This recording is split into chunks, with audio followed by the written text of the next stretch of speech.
Hello and welcome to grammar class. Today's lesson is common errors in the use of adverbs. But first off, what is an adverb? Well, an adverb is a word that modifies or gives some information about an adjective or a verb or another adverb in a sentence. For example, in the sentence, he is very smart, very is an adverb because it modifies the adjective smart. In the next sentence, she drives carefully. Carefully is an adverb as it modifies the verb drives. The train arrived too late. In this sentence, too is an adverb because it modifies the other adverb late in the sentence. So it's clear that an adverb may modify an adjective or a verb or another adverb in the sentence. Now let's check out some common mistakes with adverbs one by one. Remember, most adverb errors are made due to their wrong placement in the sentence. The first lesson is after quasi-passive verbs such as feel, look, appear, taste, seem, smell, etc., a predicative adjective is used rather than an adverb. For example, he looks happily is an incorrect sentence. Here, after the quasi-passive verb looks, the adjective happy should be used instead of the adverb happily. Similarly, the adverb bitterly is incorrect after the quasi-passive verb tasted. You should use the adjective bitter after the verb tasted here. Also in the sentence, the rose smells sweetly, the use of the adverb sweetly after the quasi-passive verb smells is incorrect. The predicative adjective sweet should be used after smells in this sentence. So remember, no adverb after quasi-passive verbs. Please check out my previous video on quasi-passive verbs for a better understanding. We all know that very is always used as an adverb, but much is used both as an adjective and as an adverb. So what's the difference between very and much when they are used adverbially? Well, the rule is simple. Very is used before present participles, while much generally comes before past participles. But remember, this is a general rule and there are exceptions. For example, the sentence, the film is much boring is incorrect. Why? Because the adverb much has been used before the present participle boring. For the same reason, the second sentence, the film is very much boring is also incorrect. In fact, we should use the adverb very before the present participle boring. On the other hand, in the sentence, he was very disappointed by his failure, the use of the adverb very before the past participle disappointed is incorrect. In this sentence, the adverb much should be used before the past participle disappointed. He was very much disappointed by his failure is also a correct sentence. However, some people consider this rule old school and so it's no longer a hard and fast rule. Another key difference between the adverbs very and much is that very comes before the positive degree adjective while much is used before the comparative degree adjective or adverb for that matter. For example, the sentence he runs much fast is incorrect because we can't use the adverb much before the positive degree adverb fast. So the correction is he runs very fast. But as you can see in the next example, the use of the adverb very is incorrect before the comparative degree adverb faster. Instead of very, we should use much in this sentence. He runs much faster than you is correct. Also remember, we cannot use very much before a positive degree adjective. This mistake is very common, I tell you. For example, we are very much comfortable is a wrong sentence.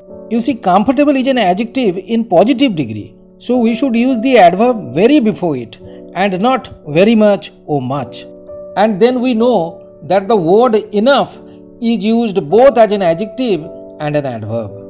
As an adjective, enough comes before the noun it modifies, while as an adverb, it comes after the adjective it modifies. So the sentence, John is enough tall to play basketball is incorrect. The adverb enough cannot be used before the adjective tall. So the correction is, John is tall enough to play basketball. However, unlike the adverb enough, adverb to always comes before the adjective or adverb it modifies in the sentence. And remember, whenever the adverb to comes before an adjective or adverb in a sentence, it's followed by an infinitive or an infinitive phrase. And needless to add that the adverb to is always used in a negative or unfavorable sense.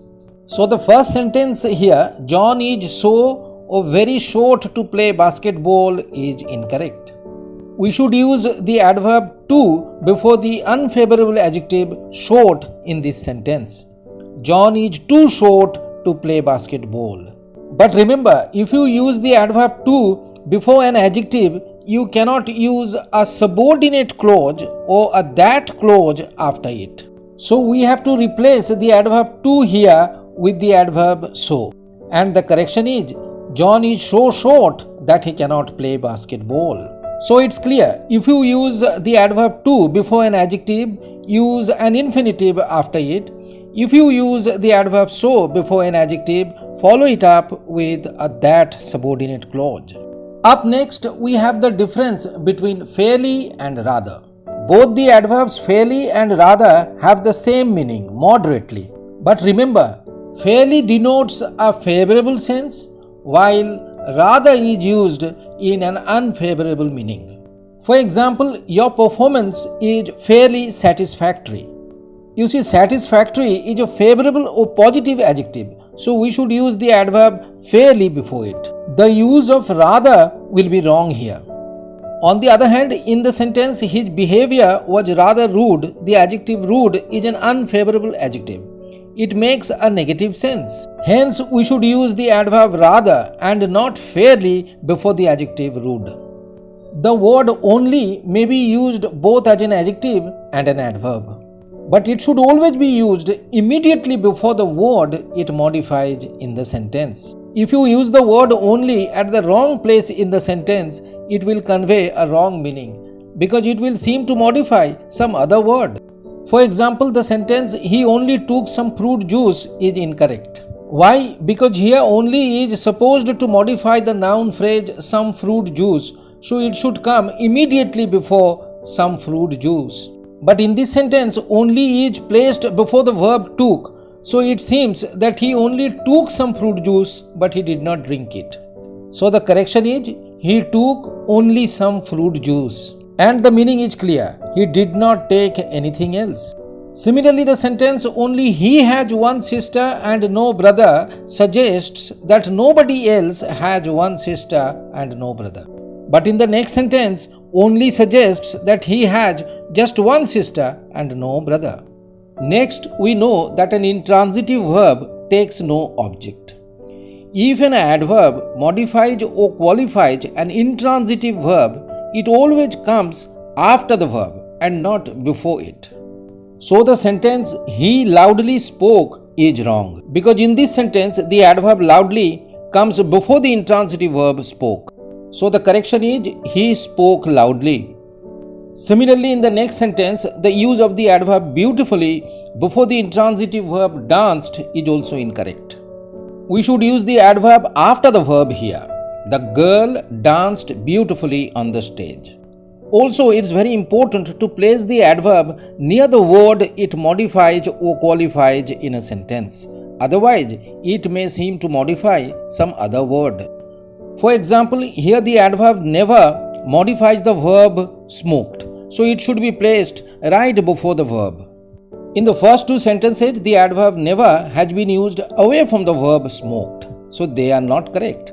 As I said earlier, most adverbial errors are made due to their wrong placement in sentences. Some adverbs of degree and frequency, such as always, never, often, almost, just, hardly, already, etc., should always be placed after verb be, before the principal verb, and in between the auxiliary verb and the principal verb, as the case may be. For example, the adverb of degree quite comes after verb be are in the first sentence. The adverb of frequency hardly comes before the principal verb snows in the second. In the third, the adverb always comes in between the auxiliary verb have and the principal verb helped. In the next sentence, never is kept in between will and betray. But the last sentence is incorrect because the adverb of frequency always has come at the end of the sentence here. So we learn that adverbs of degree and frequency come before the principal verb in a sentence, but adverbs of manner usually come after the principal verb. For example, in the sentence, she eats hastily, the adverb of manner, hastily, comes after the principal verb eats. In the next sentence, the adverb of manner, arrogantly, comes at the end of the sentence, after the principal verb talks. However, if you want to lay emphasis on the adverb of manner, it comes before the principal verb in a sentence. For example, they tastefully decorated the house. He loudly cried for help.